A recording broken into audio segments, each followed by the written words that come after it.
பேய் கதை. அந்த கிராமத்தில் யாரும் சூரியன் மறைந்த பிறகு வெளியே போக மாட்டார்கள். காரணம், பழைய மாளிகை. அந்த மாளிகையில் ஒரு காலத்தில் ஒரு குடும்பம் வாழ்ந்தது. ஒரே இரவில் விளக்குகள் அணைந்தபடி அவர்கள் அனைவரும் மர்மமாக இறந்தார்கள். அதற்கு பிறகு அந்த வீடு பேய் வீடு என்று அழைக்கப்பட்டது. ஒரு நாள் ரமேஷ் அந்த வழியாக இரவில் நடந்து சென்றான். திடீரென காற்று குளிர்ந்தது. அவன் பின்னால் யாரோ நடக்கும் சத்தம். திரும்பி பார்த்தான், யாரும் இல்லை. மாளிகையின் ஜன்னலில் ஒரு விளக்கு தானாக எரிந்தது. அதில் ஒரு பெண்ணின் நிழல். நீண்ட முடி, முகம் தெரியவில்லை. ரமேஷ் என்று மெதுவாக அவன் பெயர் கேட்டது. அவன் உடல் உறைந்தது.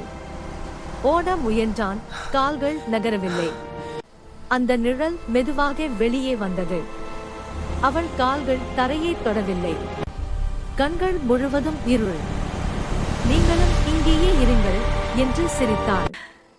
அடுத்த நாள் காலை அந்த வழியில் ரமேஷின் செருப்பு மட்டும் கிடைத்தது.